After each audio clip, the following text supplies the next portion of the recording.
So for Suffolk puffs, so a lot of fabric scrolls that you see on top of the patches and scattered throughout are different Suffolk puffs. So you could have a go at doing a range of different sizes if you want to as well. And using different fabrics also changes how these Suffolk puffs come out. So this here was a fine silk, and because it's a lot lighter fabric, when I gathered it, it did all pull into the middle there.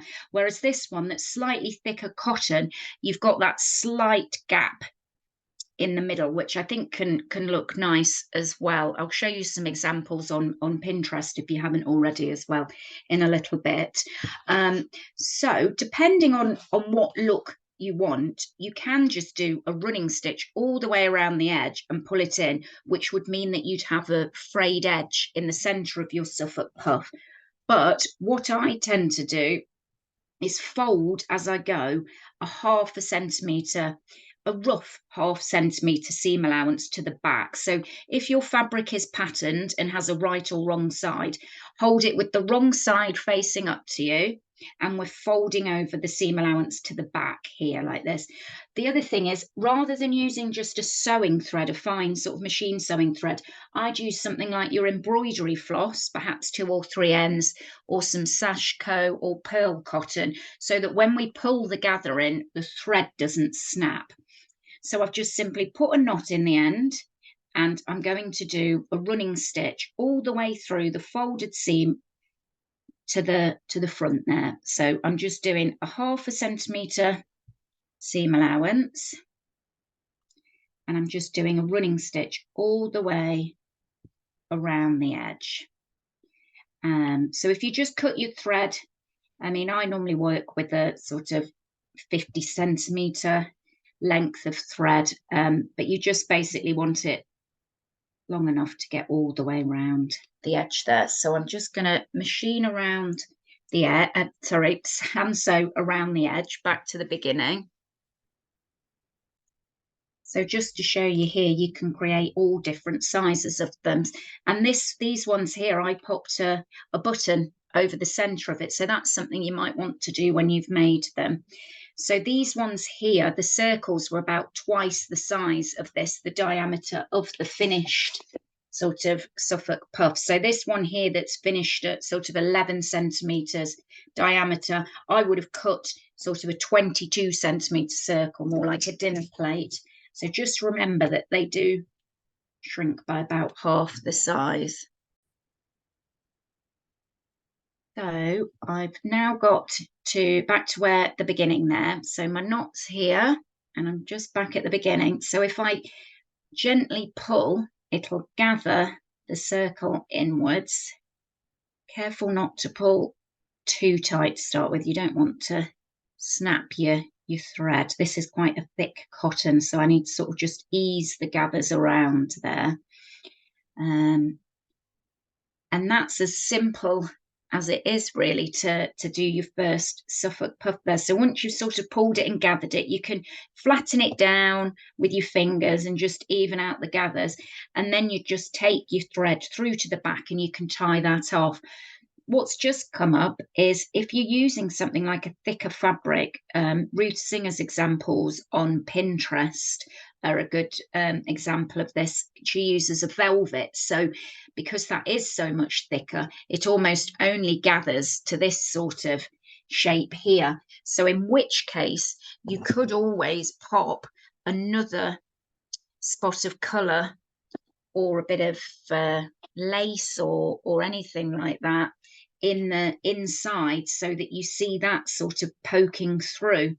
So if I just pop that in there and then pull it a bit, you've then got a slightly different coloured inside like that. So that could be a nice thing to do if you've got thicker fabric, or you could do it with your sort of thinner fabric and just not give it so much of a pull.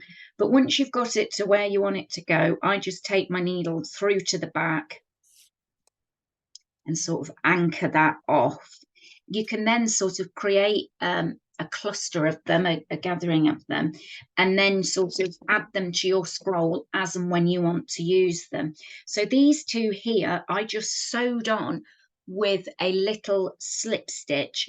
So by doing that, you don't see any of the stitching, and they're just sort of subtly sewn on there. So that can be a nice thing to do. If you want to, you could add running stitch to hold them on. It is up to you. I've seen before, and we'll be looking at couching as well over the next few weeks, sort of a couched outline to hold them down as well. So you could always sort of add a piece of wool and couch it down to hold the wool down and the edge of your Suffolk puff.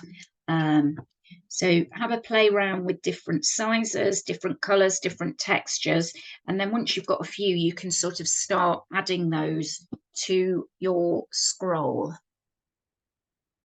So this is just the sort of cheats way of creating a turned edge circle. So what you can do is you cut, you circle out. So what's actually easier is to draw your circle onto your piece of fabric, then cut another piece of either thin polycotton or interfacing. Lightweight interfacing works really well, and you'd put right sides together, so the right side of your fabric to the right side of your interfacing, so your rough bit of interfacing is facing up that way, and then you sew round your circle. These can be done on the sewing machine, or you can just do a back stitch by hand, and then you can cut away the bulk of the fabric and cut some little notches into your circle so it lies nice and flat. So cutting a notch, what you're doing is just cutting out these little rectangles, these triangles, and then you'll pull away the polycotton or the interfacing away from the front of your circle, cut either a little cross or just a little line, enough for you to be able to then turn it back through. And then this works nicely because if you have done it with interfacing, you'll have the textured fusible side there, so that when you iron it, it flattens and fuses to this side, and then you can pin these down and sew around them, and you've got the neat edge, similar to the old-fashioned turned edge applique, which we'll also go over. So that's another way of creating a circle on your work. You can also, before you iron them, if you have got interfacing, you could lightly pad it with something there, so you've got a slight padded relief section as well to that. We will also talk about stuffing a Suffolk puff that I'll do a demonstration of in a moment as well. So what we can do, jumping around a little bit, talking about the sort of cheats turned edge applique circles, we'll go back to the Suffolk puffs now and attaching those down to your scrolls. So what I would do for these, if you want a really subtle look, I would do this slip stitch here. So what I've done is I've just got some sewing machine cotton, knotted it, and then I'm coming up from the back. I'm actually just using two ends of it so it anchors it down well. And then I'll come through from the back with the knot in my fabric, sorry, my thread. Then if I just catch a little bit of the edge of the Suffolk puff, the crease really where it lands, catch a little bit of that and then take the thread through again to the back. Then I will come out a little bit along again, probably about 1/2 centimetre out the back of the fabric, and then catch a little bit here on the crease of the Suffolk puff, catch a little bit there, and then take that through to the back, come through again to the front. So here, if I'd used a similar colour thread to my Suffolk puff, it would be even more subtle. I quite like seeing the little stitch of the slip stitch. Then I catch again a little bit of the crease. Caught myself in a pin there. And then take that through to the back. So that's a way of sort of attaching it on, so you can see the very subtle little stitches on the back there. and attaching it on all the way around, but you can't see the stitching. The other thing you could always do is just do a running stitch to hold it on if you wanted to, and didn't mind the stitches showing. So just to show you again, coming up from the back, catch a little bit there on the crease, like that, and then take it back in out of the back. So you can just go back in near where you've come out. So I'll come in there. I've done it in one movement there, so I sort of came through the back, caught the edge of my Suffolk puff, and then just go back down next to it to hold it on. So I'll just show you now, if you wanted to try doing a little stuffed Suffolk puff. I've gone round all of the edge like I did with the flat Suffolk puff here, but before I pull it really tight, I'm just going to add some wadding or cotton wool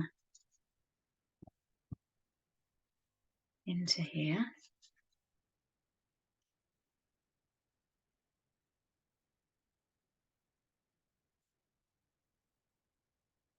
You want it nice and firm. You can always sort of pull it together and see if you need to add more.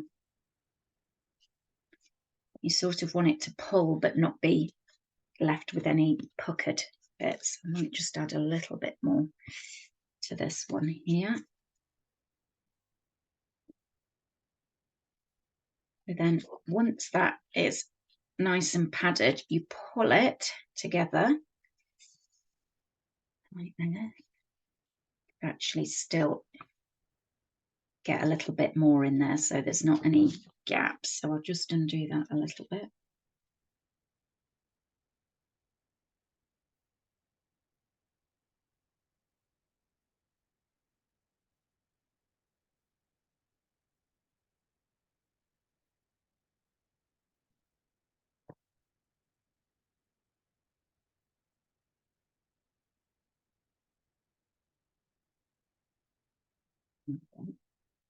Then what we're going to do is take your needle through and up to the middle of the other side here. Again, you want an embroidery floss for this, it's quite a strong thread. So I've come out the middle. I'm going to wrap the thread round now and come back through the middle here. So I'll give that a good pull. And now I'm going to go round opposite there and come back into the middle. Give that a good pull. And now I'm going to divide each side into 3. So I'll go over and back up the centre again. Pull there. And then over here and back up. So that's divided this side into 3. Give that a good pull. And then do the other side. You can always sort of go round and up and then line up just to get the segment more even. I'll put that about here and stay and pull there. And then the last little segment there. So that one's a little bit smaller. I'll just move that this way a bit.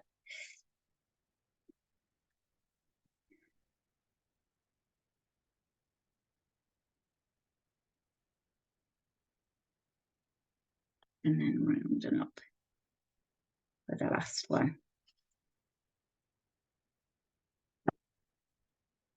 So you can always go over those again if you want to make them a bit more taut. And when once you're done, you just take your thread through to the back and tie that off. And that's the stuffed little Suffolk puffs there. So you could do them with a contrasting thread so that the segments will show up a little bit more.